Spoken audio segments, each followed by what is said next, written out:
Shooting? Yes, it is.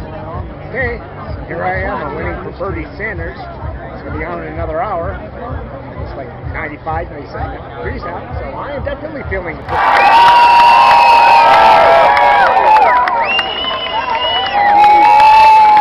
Again, welcome to the Des Moines Register Political Soapbox. I'm Carol Hunter, News Director.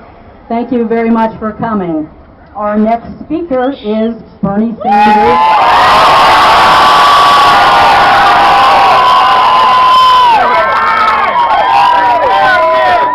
He, of course, is a U.S. Senator from Vermont, and he's running for the Democratic nomination. Mr. Sanders was elected to 4 terms as the mayor of Burlington, Vermont. He was then served in the U.S. House of Representatives for 3 terms, and since 2007 has been the U.S. Senator from Vermont, and was elected as an independent. So please welcome to the soapbox stage, Senator Bernie Sanders.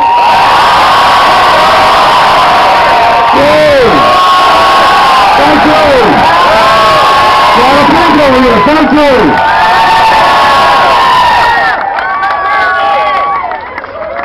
You know, 3.5 months ago, we just began the campaign. And everybody said that this campaign was a joke. Who believes that the American people are prepared to take on the economic and political establishment of America? And 3.5 months have gone by. We have had huge crowds all over America, in Iowa, New Hampshire, California, Oregon, you name it. And when people ask me why, what I tell them is the American people are saying enough is enough. This country belongs to all of us, not just a handful of billionaires. And before I get going, I want to wish a happy birthday to some institution. It's called Social Security, 80 years old.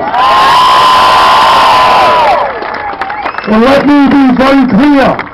Virtually all of the Republican candidates in one form or another want to cut Social Security. Together, we are not going to let them do that. When we have seniors in this country trying to get by on $12,000, $13,000 a year, disabled people unable to put enough food on the table, no, we're not going to cut Social Security. We're going to expand Social Security. And we're going to do that by lifting the cap on taxable income.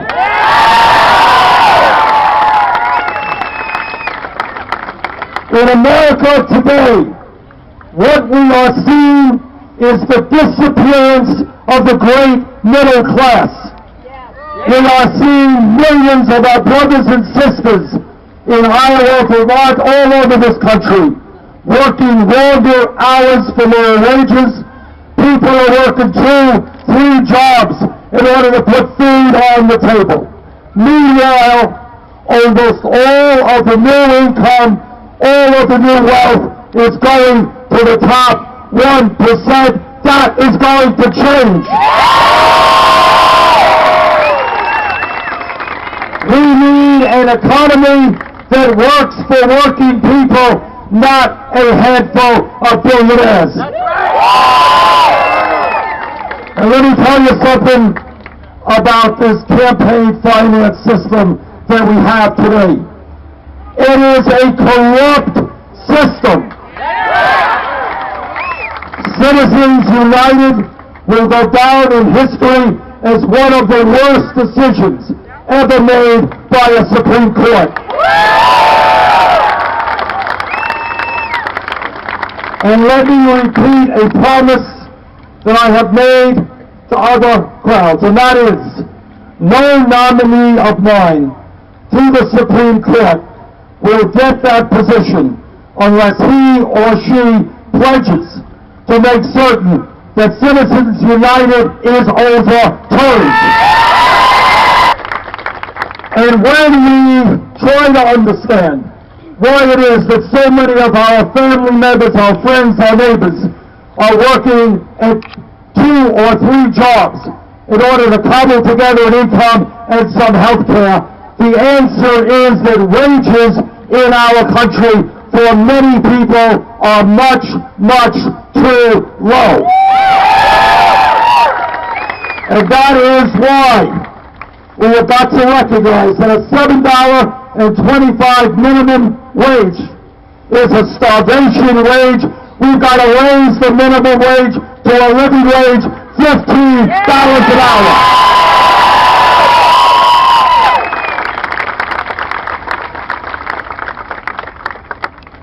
What we understand also is that when we live in a competitive global economy, we need the best educated workforce possible. It makes no sense to me that we have hundreds of thousands of bright, qualified young people who want to get a higher education are unable to do so because their family lacks the income. That's wrong.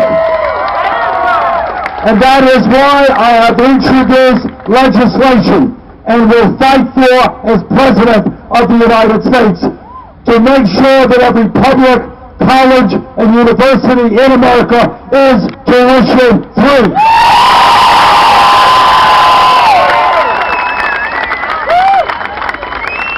And we have also got to deal with the disgrace of outrageously high student debt. There are millions of Americans, young and not so young, who are paying 7, 8, 10% on their student debt, 20, 25% of their limited income. If you can refinance your home at 2 or 3% today, you should not be paying 8 or 10% on student debt.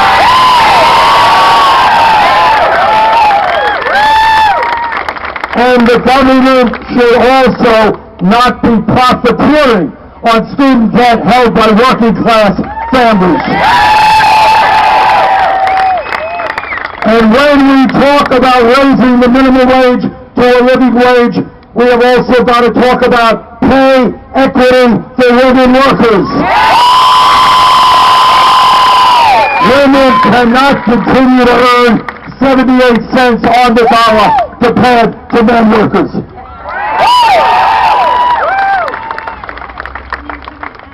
Many of my Republican colleagues talk about family values. Their values are that a woman should not have the right to control her own body. I disagree.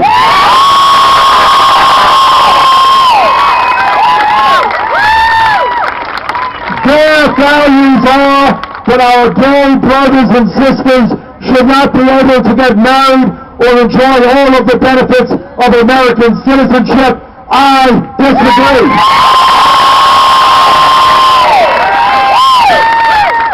But my family values, and I've been married 27 years, got 4 kids, 7 grandchildren, my family values are that the United States has got to end the international embarrassment of being the only major country on earth that doesn't guarantee paid family and medical leave.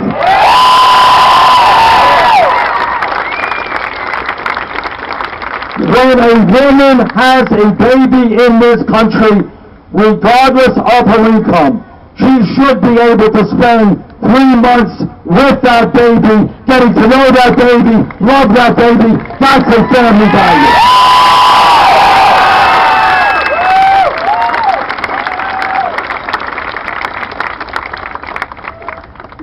And when we talk about American values, when we talk about where we want to go as a country, I want to end the absurdity of the United States being the only major country on earth that does not guarantee health care to all people every life.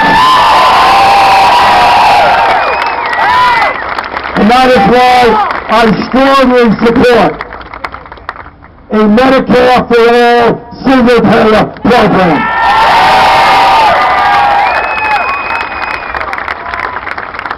About our responsibilities as adults, as parents, as citizens of this earth. We have a moral responsibility to make certain that we leave this planet in a way that is habitable for our kids and our grandchildren.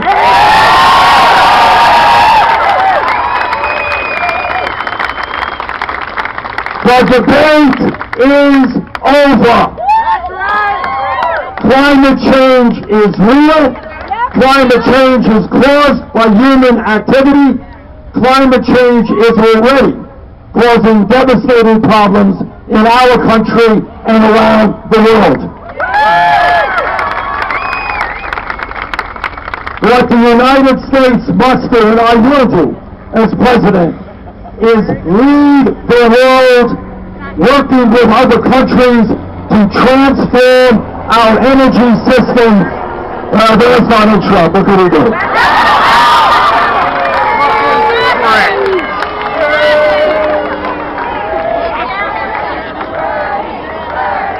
I apologize. We left the helicopter at home.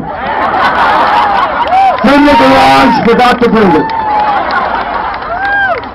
But our job is to make sure that we join the rest of the world, major countries around the world, in guaranteeing health care to every man, woman, and child as a right of citizenship. That's right! It makes no sense to me that despite the gains of the Affordable Care Act, we continue to have 35 million people uninsured, and many of you are underinsured, right? Yeah. High deductibles, high co-payments. And yet, after all of that, we end up spending almost twice as much per capita on health care as do the people of any other country. That's wrong. That has got to change. And let me close on one issue that I know a lot of people are thinking about. The truth is that in America we have made real progress in terms of fighting racism over the years. And I want to thank the people of Iowa for their courage in voting for Obama in 2008.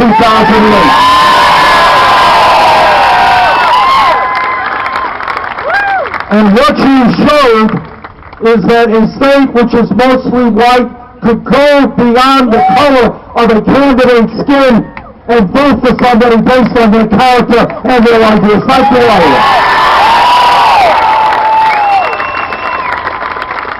But anyone who reads the papers, anyone who looks at TV, understands that we still have a long way to go.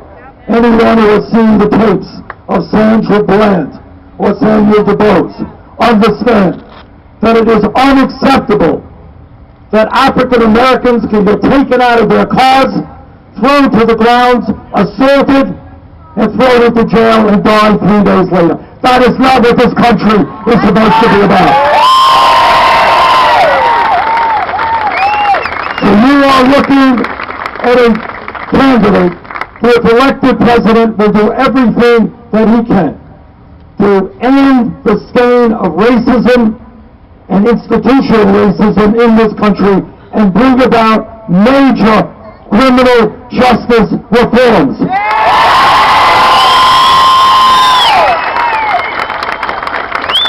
I was a mayor for 8 years, and I worked with our police department, and the truth is, most cops are good, very difficult job, they do the right thing. And it's a very hard job. But when a police officer or any other public official breaks the law, that officer must be held accountable. Today in America, we have more people in jail than any other country on earth, including China. we have a disproportionate number of people in jail who are black or Hispanic. So we've got a lot of work to do in criminal justice. Number one, I will end this absurdity of having private corporations making billions out of jail.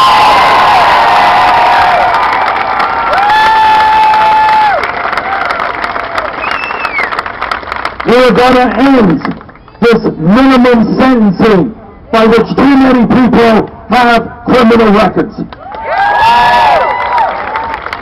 And when people go to jail, I want to make sure that there is a pathway for them out of jail. If people leave jail without money, without jobs, without education, without housing, without mental health issues being dealt with, the likelihood is they're going to end up back in jail, and that is pretty crazy. So what I want to see is I want to see us invest heavily in jobs and education, not jail and incarceration.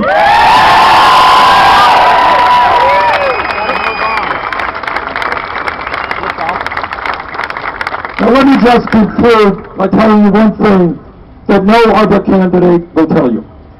And that is, I need your help, obviously, to win here in Iowa, and I appreciate the support of so many people. But, if we are going to transform America, if we are going to have a government that represents working families and not large campaign donors, we need a political revolution in this country.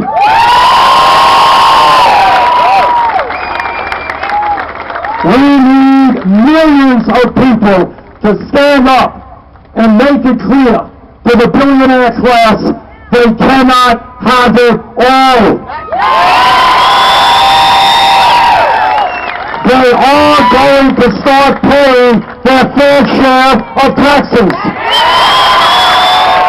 They are not going to continue to ship out jobs to China and elsewhere.